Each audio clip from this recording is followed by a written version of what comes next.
जगद्भूतवाप्ताविश्यजीवरूपतः ब्रह्मानन्दमवशामि एकामुष्मिकानर्थं प्राप्तं हित्वा सुखायते।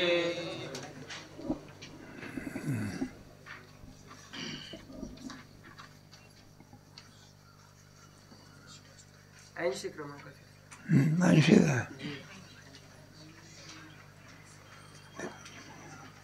ते गोष्ट सांगितलेली आहे आपलं पंढरी वारदे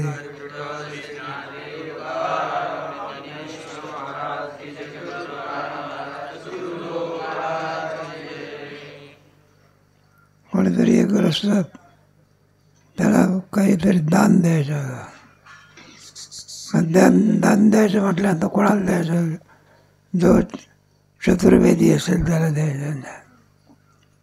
मग ग्रस्त भेटला म्हणला मला दान द्यायचं आहे. म्हणजे बाबा द्या चांगली गोष्ट आहे. म्हणलं कोणाला दान द्यायचं?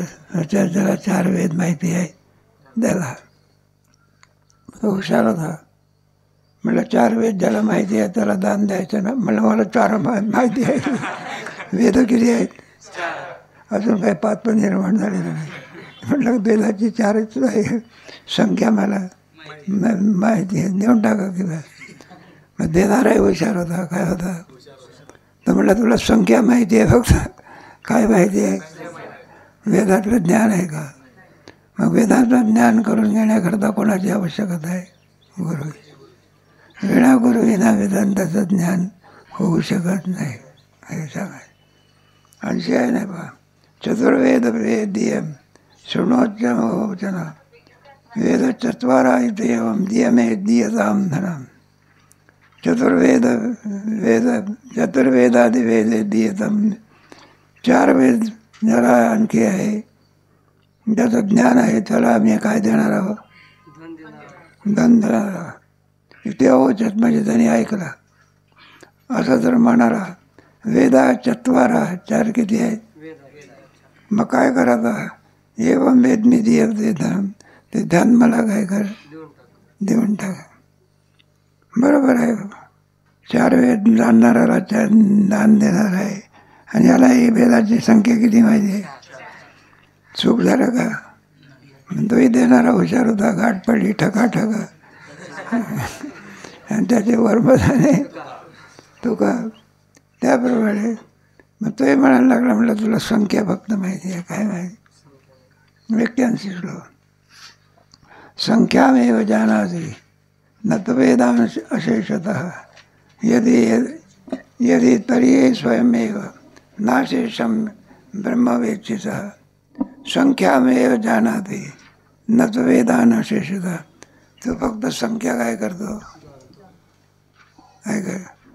त्या वेदामध्ये किती ज्ञान आहे याच्यात मला काही नाही ज्ञान नाही. न वेदान अशेषतः. वेद पूर्णत्वाने तू जाणू शकत. म्हणून अशेषत्व सशेषत्व वार्तावसार. तो म्हणायला लागला म्हणला हे पा वेदाच्या ठिकाणी अशेषत्व नाही आणि काही नाही. दोन्ही धर्म नाही. अशेष आणि सशेष म्हणजे नाही का पूर्णत्वानी आणि अपूर्णत्वानी दोन्ही धर्म कोणाच्या ठिकाणी नाही? वेदाच्या ठिकाणी नाही. असं कोण म्हणतो? तो म्हणतो. मग त्यालाही सांगायचं आहे म्हणलं पूर्णत्वानी जर तुला वेद जाणून घ्यायचा असेल नाही का तर असं संस्कृत भाषेच्या अगोदर काय असावं लागते? ज्ञान असावं. विना ज्ञानाशिवाय आणि पुढे प्रगती होऊ शकत नाही. त्याच्याकरता व्याकरणाची काय आहे? आवश्यकता आहे नाही का. म्हणून प्रारंभी काय शिकवलं जातं? आता आपल्या संस्थेमध्ये पोरं येत असतात. काही शिकलेले असतात काही ना शिकलेले असतात काही काय.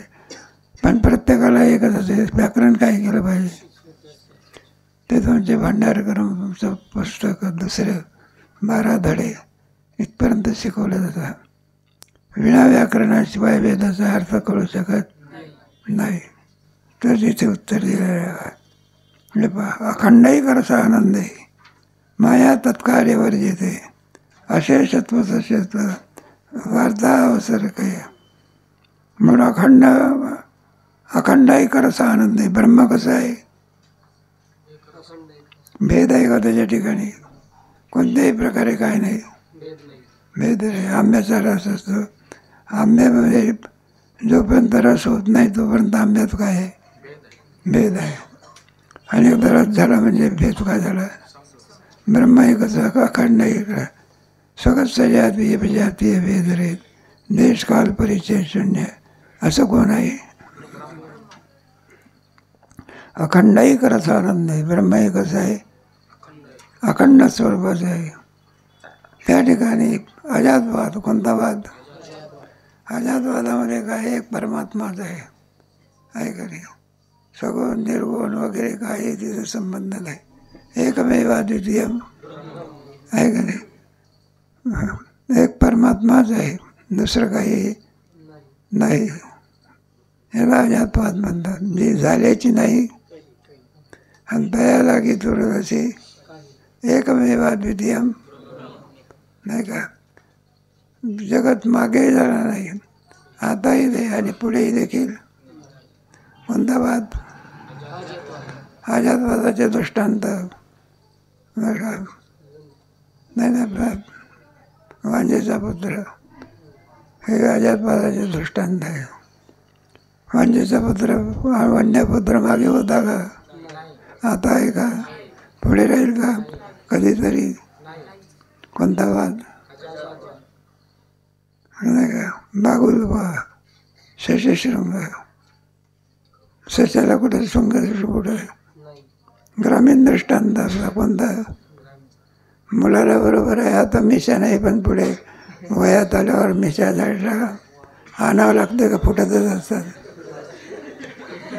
दुसरा दृष्टांत आता नाही, बाईला मिशा पुढे.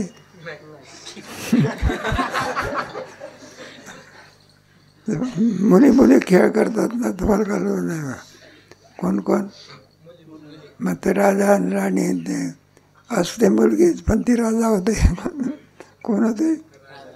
आणि मग ते राजा म्हटल्यानंतर काय पाहिजे? मिशा तर नाही आणायचं कुठून, विकत आणता. जाऊ दे दृष्टांत.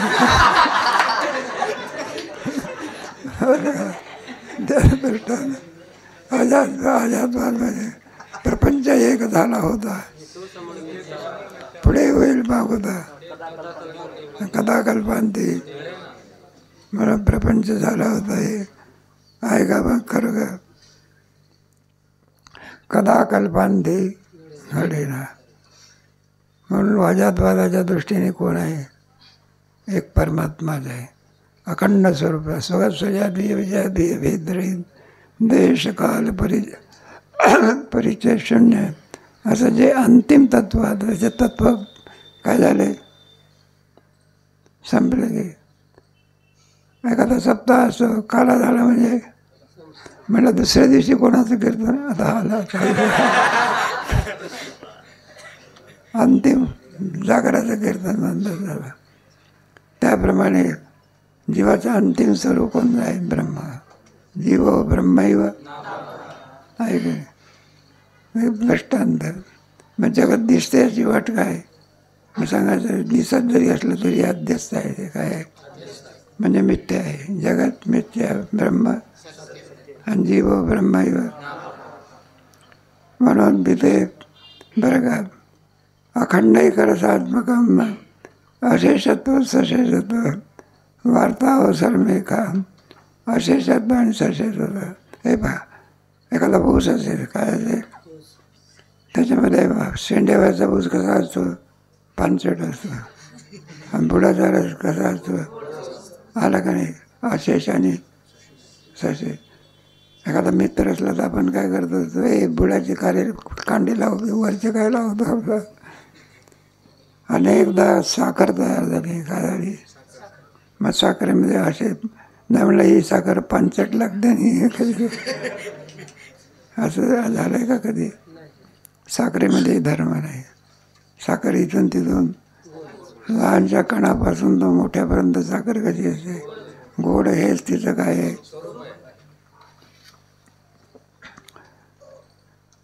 त्याच्यामध्ये अशेषत्व. म्हणून ब्रह्मस्वरूपाच्या ठिकाणी बरं का कोणताही भेद संभवू शकत नाही. पुढचा श्लोक आहे. तुम्हाला ज्ञान करून घ्यायचं असेल तर काय केलं पाहिजे मग? अर्थे व्याकरणात बुद्धी साक्षात करोत्यम शिष्यते अंशात कृतार्थ तुदी यावत गुरु उपास्य भो. अर्थे व्याकरणात बुद्धी नाही. व्याकरणाशिवाय माणसाला अर्थ करू शकत नाही. अर्थ व्याकरणात बुद्धी. म्हणून अगोदर कोणाचं ज्ञान करून घेतलं पाहिजे? एकदम गीता शिकवायची का अगोदर व्याकरण शिकवायचं? नंतर बुद्धी साक्षात्कार होतं. बरं आपल्याला ज्ञान जरी झालं पण साक्षात्कार झाला का? आंब्याचा रस पाहिला पण पाहून काही कुठे समाधान होत असते का? नुसता रस दाखवला म्हणलं मग का वाडा चालू लागा. अंतिम त्याचा सुखात काय झाला पाहिजे? म्हणून साक्षात्कार अवशिष्य आहे. ब्रह्माचं जरी ज्ञान झालं तरी पण विचारलं तुम्हाला अनुभव आहे का? म्हणलं नाही. अजून कोणत्या अवस्थेत आहे? परोक्ष अवस्थेत आहे. कोणते? ते विवेकानंद होते ना, ते व्याख्यान ऐकायचे बरं कोणाचं मोठ्या मोठ्या महंत लोकांचं. आणि मग व्याख्यान संपलं म्हणजे म्हटलं का तुम्ही हा एवढा मोठा आणखी आतापर्यंत व्याख्यान केलं. ब्रह्मा असं आहे, ब्रह्माचं झाड उभं केलं. तुम्हाला ब्रह्माचा काही अनुभव आहे का? म्हणलं अनुभव नाही. म्हणलं अजून शिल्लक आहे काय? परोक्षाचं रूपांतर कशात पाहिजे? आपण पदार्थ पाहून बघू जात असते का खाऊन? पदार्थ पाहणे म्हणजे परोक्ष ज्ञान. आणि त्याचा आनंद लुटणे कोणतं ज्ञान? म्हणून साक्षात्कार अवशिष्य सात कृतार्थ त्वदी तामेव गुरु उपास्य भव. जोपर्यंत साक्षात्कार होत नाही अलग लक्षण आहे तोपर्यंत कृतार्थता प्राप्त होत नाही. हे शेवटचे अंत नाही का? आपण आपली भूक गेली म्हणजे शेवटचा दास संपला म्हणतो. काय म्हणतो? आता भूक काय झाली? कृतार्थता. तोपर्यंत कृतार्थता होती का? काही काही ठिकाणी होत असते ना. स्वयंपाक असो 200 लोकांचा आणि जेवायला आले असते 300 लोक. मग आता काय करायचं? वेळेवर ते स्वयंपाक होतो का? मग तो जेव घालणारा मनुष्य म्हणतो नमस्कार आमचा बरं का. मंडळी काय झाली जास्त पाण्यावर बसल्यानंतर उठून देता येतं का? देता येत नाही. आपला हात जोडतो तो क्षमा करा असं म्हणा. मी कशाकरता सांगितलं? कृतार्थता होईपर्यंत बरं का शेवट होऊ शकत. यस्यात्मरत्रेव स्यात् आत्मन्येव च संतुष्टा तस्य कार्यं न. एकदा बस कुठपर्यंत चालत राहते. स्टेशन येईल. स्टेशन आल्यावर तिचं धावणं काय होते? मग कृतार्थता. इदमदम मया एतद् बुद्ध्वा कृतकृत्यस्य. जो संपत आहे त्याला काय म्हणायचं? जो संपतच नाही त्याला काय म्हणायचं?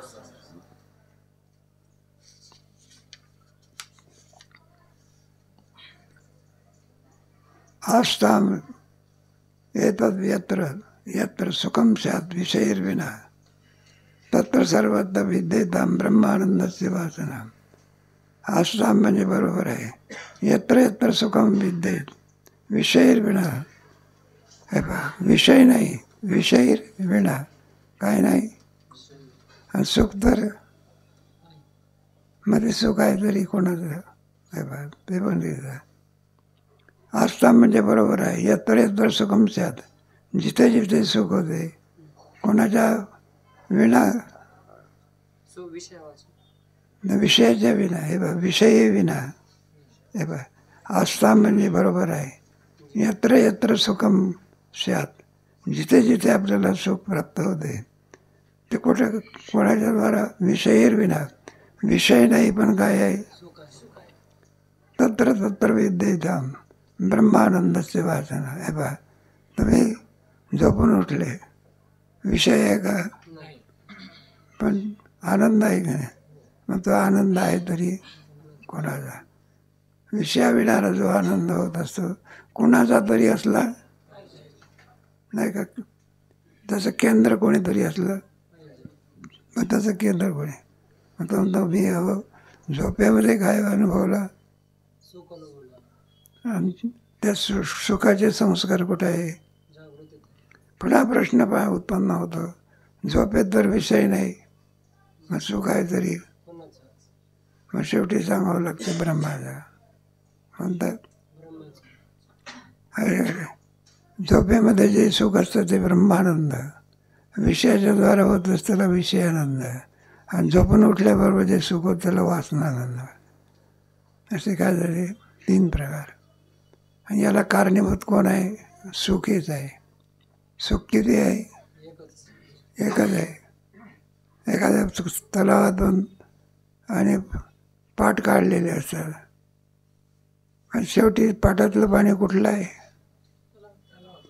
तलावातलंच आहे. त्याप्रमाणे जिथे जिथे सुख दिसे विषय नाही, पण काय आहे, आणि ते कोणाचं आहे. ब्रह्माचा. तत्र तत्र विद्येतम. बरं का, ब्रह्मानंदस्य वासना. निश्चित समजायचं कोणाच्या वासनेच्या द्वारा प्राप्त होत आहे. ब्रह्माच्या. नाही का, वासनानंद म्हणतात ना त्याला. झोपून उठल्यानंतर काही काळापर्यंत त्याला तृष्णीय अवस्था असं म्हणलं. अंतरून सोडूचे वाटत असते का. काय काय वाटते रे. एक विद्यार्थी होतो बघा, ते मारुती जेव्हा काकड्याला पोराला उठवायचे, काही पोरं उठवायचे, स्नान करून यायचे. ते एक पोरगाला उठवलं तरी झोपमध्ये राहिला तो.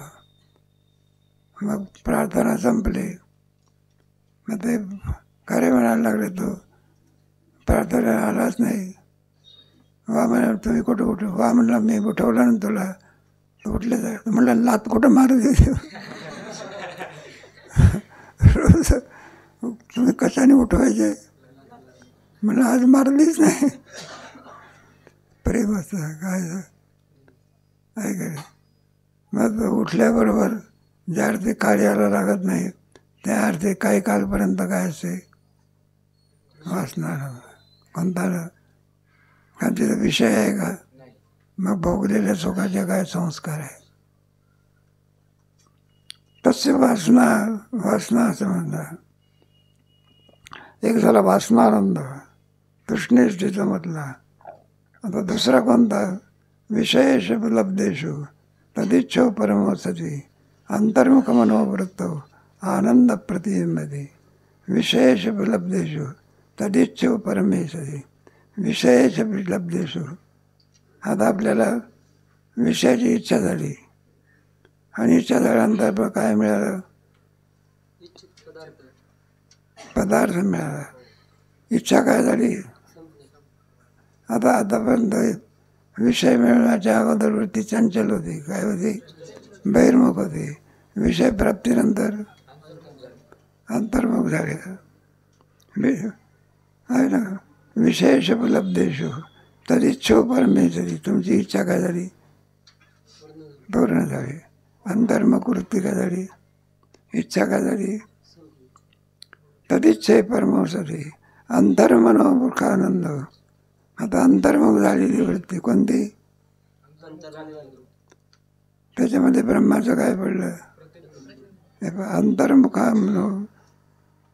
बरोबर आहे. अंतर्मुखा मनोवृत्त आनंद प्रतिमेमध्ये त्याला आभास म्हणतात. काय म्हणायचं. आरशामध्ये काय पडत असते तसं अंतर्मुख वृत्तीमध्ये आत्म्याचं काय पडते. काय काय पहिले काय जाऊ. वृत्ती चंचल होती. वृत्ती विषय प्राप्तीच्या नंतर काय झाली. ती स्थिर झाली. स्थिर झालेल्या वृत्तीमध्ये आत्म्याचं काय पडलं. आणि क्रिया क्रमाने झाले का युगपत झाली. आणि आपल्याला भ्रमाचा झाला. आनंद कोणापासून झाला. पण तो विषयाचा नसून कोणाचा आहे. कारण आभास कोणाचा आहे. ब्रह्म काय जडस्वरूप आहे का आनंद स्वरूप आहे. मग त्याला कोणता आनंद म्हणायचा. नाही नाही विषयानं.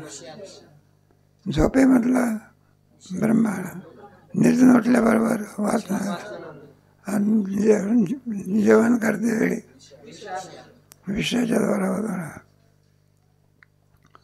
4 प्रकारनं झाले का. पहिले विषयाची वासना, वृत्तीची चंचलता, अरे काय पुढे वृत्तीमध्ये पडलेलं प्रतिबिंब आणि आहे का ना घ्यावं लागतं नाही. आणि विषय वाचून आपल्याला आनंद होतो. कोणता आनंद? विषय आनंद. ते फार सुंदर व्याख्या आहे. विषयेषु उपलब्धेषु तदिच्छो परमे सती. इथे विषय प्राप्त झाल्यानंतर तदिच्छो परमे सती. इच्छा काय होते? उपरंभ होते, पूर्ण होते. अंतर्मुख मनोवृद्ध. अंतर्मुख असलेल्या मनामध्ये स्वानंद प्रतिबिंबते. ब्रह्माचा आनंद त्याचं काय पडते? प्रतिबिंब पडते. आणि यावेळेला जो आनंद होतो त्याला कोणता आनंद म्हणायचा? विषय आनंद. 3 तऱ्हेचा आनंद. झोपेमध्ये असणारा आनंद कोणता? ब्रह्मानंद. निजून उठल्यानंतर आणि विषयप्राप्तीनंतर ब्रह्मानंद. वासना पुढे प्रतिबिंब इति त्रयम्. अंतरेण जगनस्मिन् नास्ति कच्चन. ब्रह्मानंद वासना प्रतिबिंब इति त्रयम्. ब्रह्मानंद वासना. एक ब्रह्मानंद तो कुठला घ्यायचा? विषय झोपेमधला घ्यायचा. पुढे वासनानंद. उठून उठल्यानंतर काही कालपर्यंत काय असतं? आणि प्रतिबिंब नाही का अंतर्मुख वृत्तीमध्ये पडलेलं जे प्रतिबिंब विषयाच्या द्वारा, तो कोणता आनंद? विषयानंद. आहे कोणाचा? ब्रह्माचाच आहे, पण विषयाच्या द्वारा. कोणाच्या द्वारा? पण त्याला कोणता? झोपेमध्ये सुद्धा आनंदच आहे, पण विषयाच्या द्वारा नाही. कशाच्या द्वारा नाही? अरे झोपेमध्ये सुद्धा काय आहे? आनंद आहे, पण विषयाच्या द्वारा होतो का तो? मग परतो ब्रह्माची सम्मुख होतो का? कोणाची? मला वाटते मागच्या याच्यामुळे तत्समपनुत्यर्थम जीवो धावेत परात्मने तैनेकम प्राप्य तत्रस्थो ब्रह्मानंदा स्वयं भावे. तत्श्रमस्य. जे काही आपण झोप घेण्याच्या पूर्वी श्रम असतात ना, चांगली गादी पाहिजे. मग चरदानी असली तर फारच चांगलेलं आहे बरं का. वर पंखा बिंका चाललं नाही तर आपल्या गादी आहे सारी ढेकणच भरली नाही का. आणि इकडून डास टाकते, तिकडून डास. मग तो त्याची इच्छा करतो का चांगल्याची इच्छा करतो? आणि मग जे सुख होतं झोप लागण्याच्या पूर्वी शय्याधिकारापासून जे सुख होते त्याला विषय आनंद काय म्हणायचं? आणि झोप लागल्यानंतर जो आनंद होतो त्याला काय म्हणायचं? त्यावेळेला वृत्ती ब्रह्माची समरस झाली. कोणाची? आणि निजून उठल्यानंतर जो आनंद होतो त्याला काय म्हणायचं? अंतरेण जगन नास्तो आनंद नास्ति कंचन. या ध्येयाच्या पलीकडे दुसरे आनंद नाही. हे 3च आनंद आहे. झोपेतला ब्रह्मानंद, जागृतीमध्ये विषयाच्या द्वारे, आणि निजून उठल्यानंतर आता झोपेमध्ये झोपलेल्या आनंदाची समता आहे. काय? झोपेचा आनंद येतो मुंगीपासून तो ब्रह्मदेवापर्यंत कसा येतो? त्याच्यामध्ये कोणत्याही प्रकारे नाही. मग विषयानंदात मात्र काय आहे? समता आहे. कशामध्ये?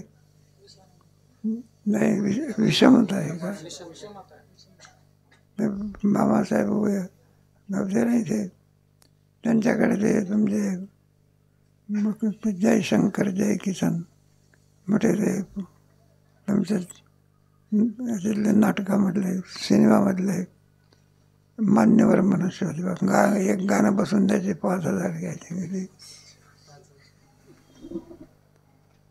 सिनेमामधलं गाणं आहे ना ते एक गाणं बसून द्यायचे किती?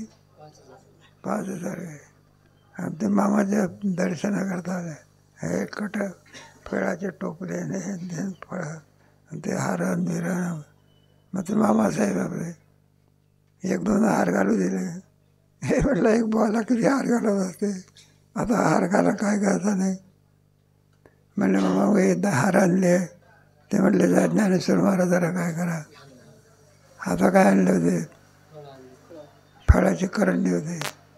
आणि ते म्हणजे हापूसचा, देवगडचा हापूस. कुठला हापूस, एक जोडी 200 रुपयाचे होते. आणि ते मग त्याचे मामाने फक्त 5 आंबे ठेवले. किती म्हटले मामा हे आणले ना. म्हटले एक बुवा किती खात असतो. म्हटलं आता हे म्हटलं जा हार कोणाला घाला आणि आंबे म्हणजे ते दारावर बसलेले आहे. जे कारण झाले म्हटलं त्यांना आंबे काय करा. आता ते बरोबर झालं, हार वाहणं हे मान्य झालं. पण एवढे मोठे आपण आणखी मुंबईवरून महागाचे आंबे आणले, भिकाऱ्याला द्यायचा पसंत करेल का. मग ते मामा म्हणायला लागले, म्हणले त्यांना द्या की. तर म्हणले त्याने सुद्धा आंबा खाण्याची काय जीव म्हटल्यानंतर प्रत्येकाला आंबा खाण्याची काय. मग त्याला का खाता येत नाही, पैसा गोळा आहे, इच्छा आहे पण काय नाही. मग तुमच्यासारख्या लोकांनी काय केलं पाहिजे.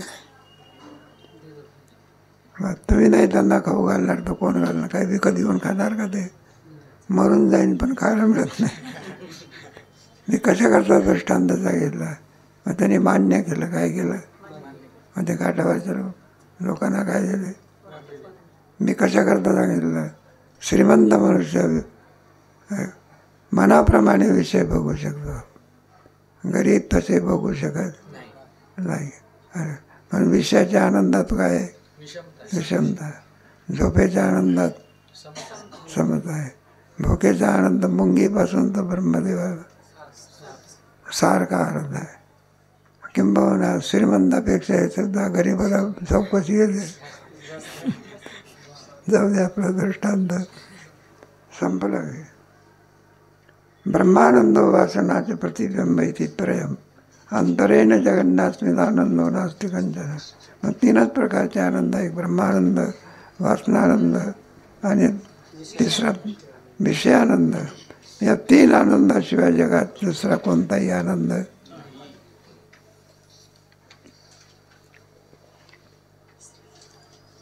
तथाच विषयानंद वासनानंद इत्यमुम आनंद जनयन नास्ते ब्रह्मानंद स्वयंप्रभा. तथाच विषयानंद वासनानंद. एक कोणता आनंद, विषयानंद. दुसरा कोणता, वासनानंद. 2 झाले का नाही. आनंदो जनयन नास्ते ब्रह्मानंद स्वयंप्रभा.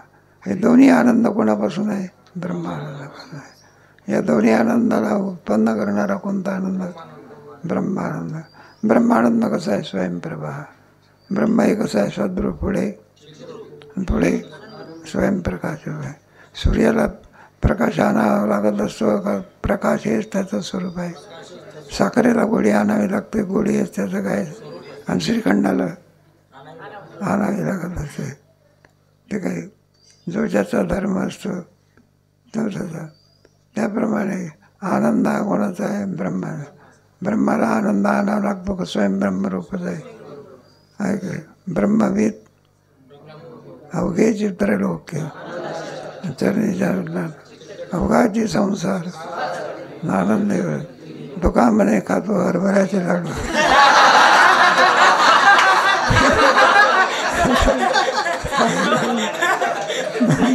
महाराज कोणत्या आनंदात आहे, कोणत्या आनंदात आहे.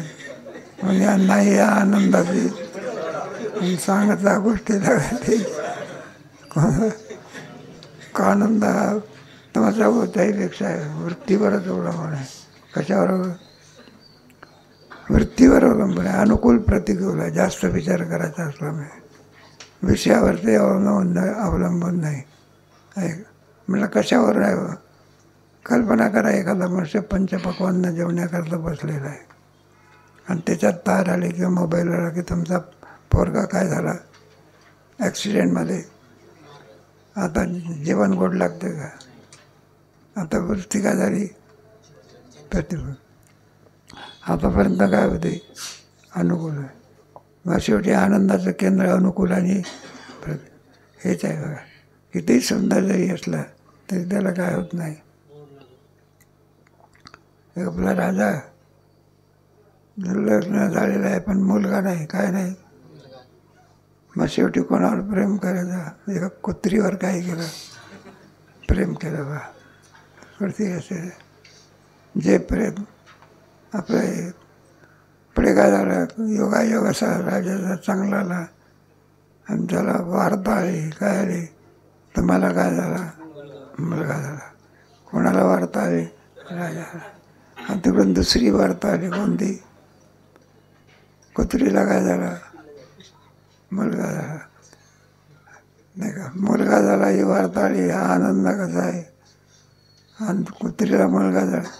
मोठ्या आनंदामध्ये कुत्रीला मुलगा झाला या आनंदाला विचारतो कोण? मोठा आनंद कोणता? पुत्र झाले. या आनंदाच्या समोर या आनंद. त्याप्रमाणे ब्रह्मानंदासमोर समोर विषयानंदाला आनंद. विषय सुखबाई बा पुढे ते हे कोणी झालं. त्याच्यात मला वार्ता आली. म्हणला कुत्रीला मुलगा झाला आणि कुत्रीला मुलं झालं आणि म्हटलं ते मेलं. झाला याचाही आनंद नाही, मेला. कारण कोणता आनंद आहे बघा. म्हणून या मोठ्या आनंदाच्या समोर बाकीच्या आनंदाला विचारतो. आनंदही दाटले ते ऐक. मग या आनंदात तो का बरा असल्यामुळे बरं का खिरेचा आनंद कोण विचारत? लोक महाराज कोणत्या आनंदाला आहे? म्हणजे खाण्याच्या आनंदाला विचारतो. सहजिक आहे. तर स्वयंप्रभास मध्ये म्हणलं कोण सांगते? त्याच्याकरता पुढचा श्लोक आहे. श्रुती युक्ती अनुभूतीभ्या स्वप्रकाश चिदात्मके ब्रह्मानंदे शुक्तिकाले सिद्धे सन अन्यदर्शन. श्रुती पुढे नाही सांगणारे प्रमाण कोण? त्याचं प्रमाण आहे ना हलक लक्षामध्ये. महा ब्रह्मानंद आहे, आनंद स्वरूप आहे. सांगणारं कोण आहे? श्रुती. पुढे युक्ती नाही का आणि अनुभूती भ्या. आपल्याला अनुभव आलेला आहे ना. अनुभव हे सर्वांमध्ये श्रेष्ठ प्रमाण आहे. शब्दप्रमाण. स्वप्रकाश चिदात्मक आहे. परमात्मा हा स्वयंप्रकाश रूप असल्यामुळे ब्रह्मानंदे सुषुप्ती काले सिद्धे संती सदा. म्हणून सुषुप्ती कालामध्ये म्हणजे झोपेमध्ये कोणत्या आनंदाचा आपल्याला लाभ होतो? ब्रह्मानंद. असं सिद्ध करून दाखवलं. काय करून दाखवलं? झोपेमध्ये जो आनंद आहे तो किम स्वरूप आहे? ब्रह्मानंद आहे असं सिद्ध करून टाका. आणखी पुन्हा तो ब्रह्मानंद कुठे होत असतो? सिद्धे सती अन्यदा म्हणजे शृणू. आणखी पुन्हा आज सुषुप्तीमध्ये असलेला ब्रह्मानंद पुन्हा आणखी कोणत्या कोणत्या अवस्थेमध्ये प्राप्त होतो हे तुम्हाला आम्ही काय करू सांगू. पण ते कधी सांगू आता?